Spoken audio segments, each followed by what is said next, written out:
जय जगन्नाथ। मैं शिवानी चक्रवर्ती शंकर चक्रवर्ती अपने channel Bong telling food tales में आप सबका स्वागत करते हैं।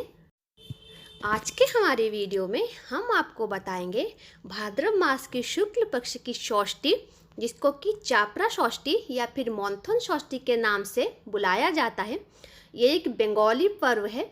उड़ीसा के कुछ प्रांत में भी ये षष्ठी मनाई जाती है, लेकिन उसका तरीका कुछ अलग होता है और बंगाल में इस षष्ठी को मनाने का तरीका कुछ अलग है।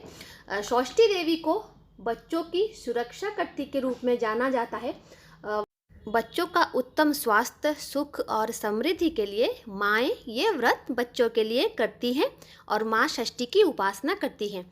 बंगाल में हर एक षष्ठी मनाई जाती है, तो उनमें से जो प्रमुख षष्ठी हैं तो उनमें से एक है चापरा षष्ठी या फिर मॉनथन षष्ठी, जो कि भाद्रव मास की शुक्ल पक्ष की षष्ठी है। हर षष्ठी मनाने का अपना अपना तरीका होता है और ये वाली षष्ठी में नदी के किनारे या फिर झील के किनारे या फिर जो तालाब होता है उसके किनारे, अगर ये आसपास आपके ना हो तो आप कुएं के पास भी ये व्रत कर सकते हैं, क्योंकि कोई भी जलाशय आसपास होना ज़रूरी है। क्योंकि जो चापरा बनाया जाता है इस दिन, उस चापरा को बहाने के लिए जलाशय की आवश्यकता होती है, तो बिना जलाशय के ये व्रत नहीं हो सकता। और इस दिन आपको अन्न खाना वर्जित है। जो भी उपवास करते हैं माएँ, वो अन्न नहीं खाते। दूसरे षष्ठी में अन्न खाया जाता है, लेकिन चापरा षष्ठी या फिर मॉनथन षष्ठी में अन्न नहीं खाया जाता।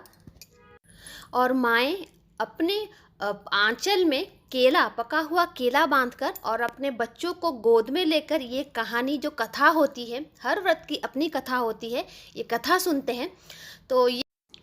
तो आइए जानते हैं कि इस व्रत की कथा क्या है। इस व्रत कथा के मुताबिक एक ब्राह्मण थे और उनकी 8 संतानें थी, लेकिन उनमें से किसी को भी कोई बच्चा नहीं था। सिर्फ छोटे पुत्र को छोड़ के, जो सबसे छोटा पुत्र था उसके 2 बच्चे थे और उसका जो छोटा बेटा था वो ब्राह्मण को बहुत प्रिय था। ब्राह्मण और उनकी पत्नी उससे बहुत प्यार करते थे। हर साल ये षष्ठी मनाने के लिए, जैसा मैंने कहा कि कोई जलाशय की आवश्यकता होती है, तो ब्राह्मणी जो थी अपने बहुओं को साथ में लेकर गांव के तालाब के पास जाती थी व्रत करने के लिए। तो उन्हें बड़ा बुरा लगता था।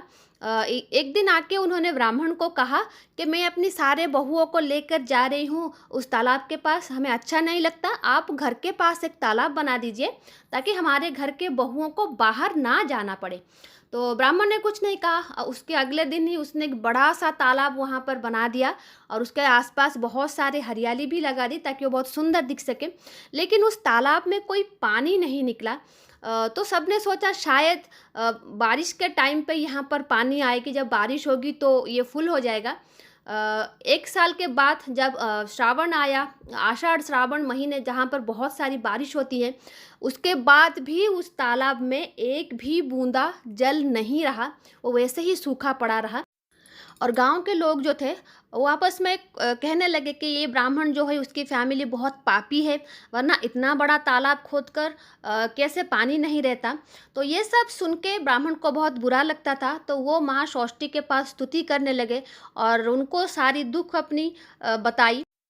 उसी वर्ष भाद्र मास की शुक्ल पक्ष की जो पंचमी है, मतलब षष्ठी के पहले दिन, ब्राह्मण को माँ षष्ठी ने सपने में आके दर्शन दिया और उसको कहा कि जो तुम्हारे छोटे बेटे का जो छोटा बेटा है, छोटे बेटे के छोटे बेटे को जिसे तुम इतना प्यार करते हो, अगर तुम उसको मार के उसका जो रक्त है उस पौंड में डाल दोगे, उस तालाब में डाल दोगे, तो वो तालाब जो होगा वो पानी से भर जाएगा। तो ये बात सुन के ब्राह्मण की आंख खुल गई और उसको बहुत रोना आया। उसने बहुत रोया क्योंकि वो उस अपने पोते से बहुत ज़्यादा प्यार करता था। वो चीज़ नहीं कर सकता था। लेकिन फिर उसने सोचा कि माँ षष्ठी की ये आदेश है तो ये करना पड़ेगा।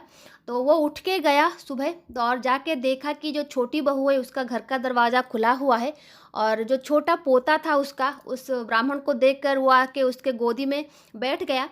तो उसके बाद उसको पकड़ के ब्राह्मण बहुत रोए। उसके बाद माँ षष्ठी के कथा अनुसार उन्होंने वही किया जो माँ ने उन्हें कहने के लिए कहा था। तो सुबह जब घर की औरतें उठी षष्ठी पूजा करने के लिए, वो निकली बाहर, तो देखा कि उनके घर का जो तालाब है वो पूरा भर चुका है। तो वो गांव के तालाब में जहाँ पर वो हर साल जाया करती थी, वहाँ पर ना जाकर वहीं पर उन्होंने उसकी पूजा की। और पूजा समाप्त होने के बाद जो चापरा होता है जिसको पानी में बहाया जाता है, हर बच्चे का नाम लेकर पानी में बहाया जाता है। जब ब्राह्मण की जो छोटी बहू है, जब उसने अपने छोटे बेटे का नाम लेकर उस चापड़ा को पानी में बहाया, और पानी के अंदर जाके बहाना पड़ता है, तो उसका जो छोटा बेटा था उसके माँ के आंचल पकड़ के ऊपर उठाया। हर कोई उस घटना को देखकर अचंभित था और उस बच्चे की माँ ने उससे पूछा, तू तो घर में सो रहा था और इस पुकुर मतलब जो तालाब होता है उसके पानी के अंदर कैसे आया? तो जो ब्राह्मण था वो झाड़ के पीछे छुपकर वो देख रहा था, क्योंकि कल रात को जो उसने कांड किया था उसकी वजह से उसको बहुत दुख था, लेकिन माँ षष्ठी के ऊपर उसका पूरा भरोसा था। तो माँ षष्ठी ने जो अपने भक्त की जो बलिदान अपने भक्त से मांगा था और भक्त ने उसको पूरा कर दिया था, तो अपने भक्त की जो आस्था है, उनके प्रति जो भक्ति है, उनको सम्मान देने के लिए उसके पोते को उन्होंने जीवन दान दे दिया था और वो अपनी माँ का आंचल पकड़ के पानी से निकल आया था। तो फिर ब्राह्मण जाके अपनी पत्नी और अपने बहुओं के सामने पिछली रात की सारी घटनाओं का वर्णन किया। तो इस बात को सुनकर जो उसकी छोटी बहू थी वो तो वहाँ पर बेहोश हो गई, क्योंकि उसके बच्चे को उसके ससुर ने मार दिया था, तो ये सुनकर ही वो बेहोश हो गई वहाँ पर। लेकिन जब उसे होश में लाया गया कि वो समझ गई कि माँ षष्ठी की ही कृपा है, तो ये जो घटना है पूरे आसपास के इलाके में ये राष्ट्र हो गया और माँ षष्ठी की महिमा चारों तरफ फैल गई। और भाद्रव मास की जो शुक्ल पक्ष की षष्ठी है बहुत ही बड़े पैमाने पर वहाँ पे मना जाने लगा, ये पर्व वहाँ पर मना जाने लगा। ये जो षष्ठी है भाद्रव मास के शुक्ल पक्ष की षष्ठी, ये साल में जितने सारे षष्ठियाँ मनाई जाते हैं उनमें से प्रमुख है और इसको करना ही करना है। तो माएँ ये बच्चे के लिए करती हैं, लड़का हो लड़की हो कोई फ़र्क नहीं पड़ता, हर किसी के लिए व्रत किया जाता है। तो ये कल है ये व्रत, हम भी ये व्रत करेंगे। तो आई होप माँ षष्ठी के ऊपर एक छोटा सा वीडियो आपको अच्छा लगा होगा। इस व्रत की विधि और किस तरीके से पूजा होती है उसके ऊपर भी मैं एक वीडियो डालूँगी। तो आज के लिए इतना ही, रहते हैं। जय जगन्नाथ, जय माँ काली, जय माँ षष्ठी।